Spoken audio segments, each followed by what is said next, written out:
पहला धमाका, दूसरा धमाका, तीसरा धमाका।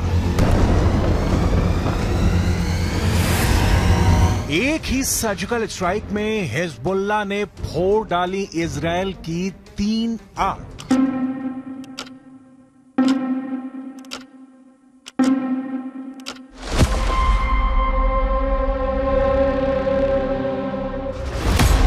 पहली आंख, दूसरी आंख, तीसरी आंख। हिजबुल्लाह ने मिसाइल अटैक करके इजरायल की 3 आंखों को फोड़ दिया। ये मेरान एयर सर्विलेंस बेस है और यहां इजरायल के रेडार और कम्युनिकेशन सिस्टम थे, जिससे वो लेबनान में हिजबुल्लाह पर नजर गड़ाए रहता था।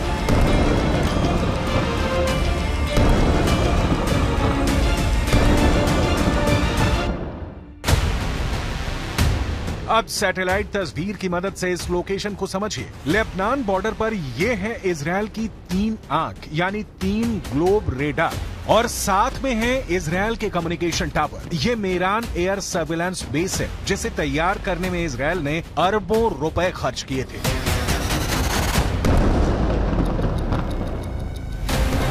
यही वजह है कि लेबनान के हिजबुल्लाह ने इसे अपना सॉफ्ट टारगेट बनाया। बेरूत में हमास के डिप्टी चीफ सालेह अल अरूरी की मौत के बाद यह हिजबुल्लाह का इजरायल पर सबसे बड़ा हमला है।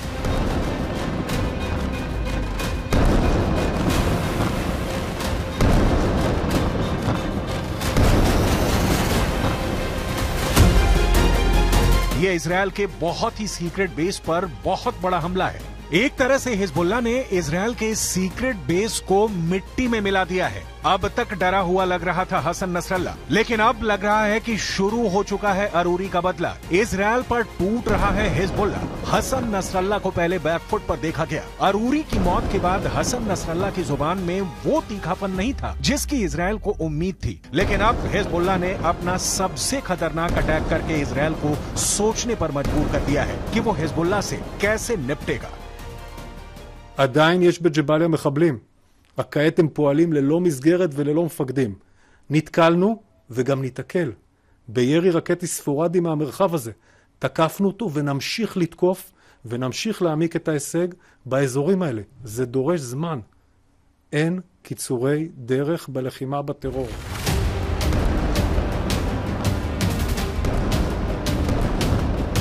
इस वक्त लेबनान और इजरायल के मौत वाले बॉर्डर पर हिजबुल्लाह का पूरा कंट्रोल है। हिजबुल्लाह अब ऐसी मिसाइल फायर कर रहा है जिसके आगे इजरायल के टैंक अपनी तोप रगड़ते हुए नजर आ रहे हैं। हिजबुल्लाह ने निकाली हैं 3 बहुत ही खतरनाक एंटी टैंक मिसाइल और मल्टी बैरल रॉकेट लॉन्चर। ये मिसाइल ईरान से सप्लाई की जाती रही हैं और ऐसी मिसाइलों का हिजबुल्लाह के पास बहुत बड़ा जखीरा है।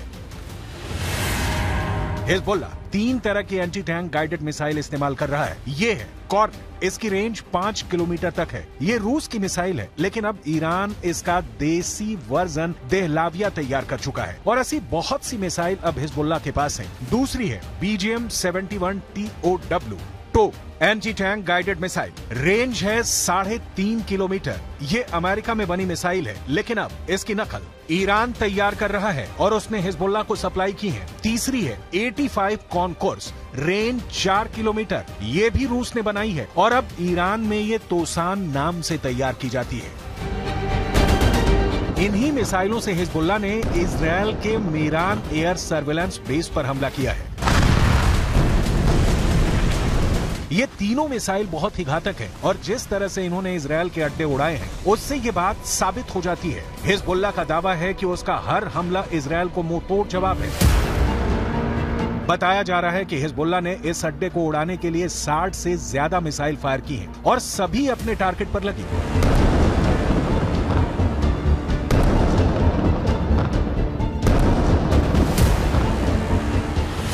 ये मेरान एयर सर्विलेंस बेस के अंदर की तस्वीरें हैं, जिन्हें बहुत ही सीक्रेट माना जाता है। ये बेस 1967 में बनाया गया था ताकि लेबनान बॉर्डर पर नजर रखी जा सके। इसका कंट्रोल इजरायल की एयरफोर्स के पास है। इस बेस से हवाई टारगेट को भी ट्रैक किया जाता रहा है और रॉकेट और तोप के गोलों को भी ट्रैक किया जाता है ताकि लेबनान बॉर्डर से लगे उत्तरी इजरायल के इलाकों को सुरक्षित रखा जा सके। दक्षिण लेबनान और उत्तरी इजराइल के बीच जो बॉर्डर है वहाँ तनाव बहुत ज्यादा है। कब कहाँ बम फटेगा, कहाँ धमाका होगा, ये या तो हिजबुल्लाह जानता है या फिर इजराइल की सेना। वैसे यहाँ के लोगों को भी पता है कि बहुत जल्दी युद्ध का एपिसेंटर गाजा से निकलकर लेबनान तक पहुँच सकता है। यहाँ तैनात संयुक्त राष्ट्र की सेनाएं भी अलर्ट मोड पर हैं। लगातार पेट्रोलिंग हो रही है। हमास के डिप्टी चीफ सालेह अल अरूरी की मौत के बाद हिजबुल्लाह के सामने बस दो ही विकल्प है, या तो उसे मरना होगा या उसे मारना होगा। यही वजह है कि हिजबुल्लाह ने इजराइल के अड्डों को टारगेट करना तेज कर दिया है। इस वक्त पश्चिम एशिया में युद्ध की जो आग लगी हुई है, गाजा पर बमबारी के बीच हमास और इजराइल के बीच जिस तरह की टक्कर हो रही है, उसमें अब नया खतरा इजराइल और लेबनान बॉर्डर का भी है। यहाँ भड़के शोले अब युद्ध की इस आग को 10 गुना भड़का सकते हैं और अब दुनिया में सिर्फ 4 लोग इसे कंट्रोल कर सकते हैं। पहले हैं इजराइल के प्रधानमंत्री बेंजामिन नेतन्याहू, दूसरे हैं ईरान के राष्ट्रपति इब्राहिम रईसी, तीसरे हैं अमेरिका के राष्ट्रपति जो बाइडेन और चौथे हैं यूरोप से लेकर अमेरिका तक सबको हिला देने वाले रूस के राष्ट्रपति व्लादिमीर पुतिन। इस वक्त सबसे ज्यादा एक्टिव ईरान है, खासकर किरमान में आतंकी धमाकों के बाद ईरान ने हिजबुल्लाह और यमन के हूथी विद्रोहियों को चौकन्ना रहने के लिए कहा है। ईरान ने इन दोनों मिलिशिया तक पहले ही इतने हथियार पहुंचा दिए हैं कि अगर इजराइल ने गाजा पर बमबारी नहीं रोकी तो हिजबुल्लाह और हूथी दोनों इजराइल पर बम बनकर फट सकते हैं। ये बात नेतन्याहू भी जानते हैं। הנחתה את צה"ל לצאת למלחמה כדי לחסל את החמאס, להשיב את חטופינו ולהבטיח שעזה לא תהיה עוד איום על ישראל. אסור לעצור את המלחמה עד שנשיג את כל היעדים הללו.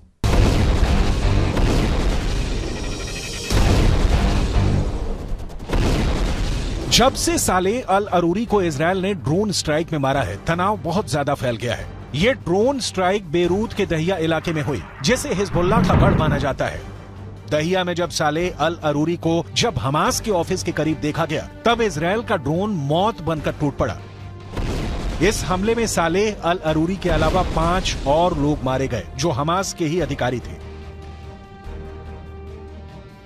सवाल है कि क्या अरूरी की मौत का बदला अब सीधा युद्ध होगा, जिसमें बड़ी लड़ाई इजराइल और हिजबुल्लाह के बीच होगी। ऐसा युद्ध जिसमें इजराइल की तरफ होगा अमेरिका, जबकि हिजबुल्लाह की मदद करेगा ईरान। हालांकि बेंजामिन नेतन्याहू इससे पहले ही बेरूत को गाजा बनाने की धमकी दे चुके हैं। תקפנו מטרות רבות של חיזבאללה, חיסלנו מחבלים רבים, ואני שב ואומר, אם חיזבאללה יבחר להיכנס למלחמה, הוא יעשה את טעות חייו. देखा जाए तो हिजबुल्लाह वो संगठन है जिसे ईरान से पूरी मदद मिलती है और ईरान हिजबुल्लाह को इजराइल के खिलाफ एक बड़े हथियार के तौर पर इस्तेमाल भी करता आया है। लेकिन इजराइल ने अगर हिजबुल्लाह का हाल हमास जैसा करने का फैसला किया तो लेबनान में वर्ष 2006 वाले युद्ध की तबाही दोहराई जा सकती है। 2006 में हिजबुल्लाह और इजराइल के बीच 34 दिन तक युद्ध चला था। तब इजराइल के 121 सैनिकों को मिलाकर 160 लोग मारे गए थे, जबकि हिजबुल्लाह के 250 लड़ाकों समेत लेबनान के 1200 लोगों की मौत हुई थी। हम अपनी वीडियो लाइब्रेरी से 17 वर्ष पहले लड़े गए इस युद्ध की तस्वीरें निकाल कर लाए हैं ताकि इस बात का अंदाजा लगाया जा सके। लेबनान का वही हाल कर सकता है जो इस बार गाजा का कर रहा है। इसलिए हिजबुल्लाह को नेतन्याहू की धमकी को बहुत गंभीरता से लेना होगा, क्योंकि इजराइल अब बेरूत को दूसरा गाजा बना देगा। ये वो साफ साफ कह रहा है। इजराइल जानता है कि अरूरी की मौत ने उसका एक दुश्मन खत्म किया है, लेकिन कई और दुश्मन उसके खिलाफ तैयार हो चुके हैं। हमास के चीफ इस्माइल हानिया ने भी कह दिया है कि इजराइल को अरूरी के मर्डर की कीमत चुकानी होगी। अरूरी की मौत से इजराइल के 3 बड़े दुश्मनों को बहुत जोरदार झटका लगा है। पहला झटका हमास को लगा है, क्योंकि सालेह अल अरूरी इस्माइल हानिया के बाद हमास में दूसरा सबसे बड़ा नाम था। दूसरा झटका ईरान को लगा है, क्योंकि सालेह अल अरूरी ने ही सीरिया में युद्ध को लेकर हिजबुल्लाह और ईरान के साथ आए मतभेद को दूर किया था। तीसरा बहुत बड़ा झटका हिजबुल्लाह को लगा है, क्योंकि इजराइल ने बता दिया है कि अब वो लेबनान की राजधानी बेरूत और हसन नसरुल्लाह के गढ़ को टारगेट करने से पीछे नहीं हटेगा।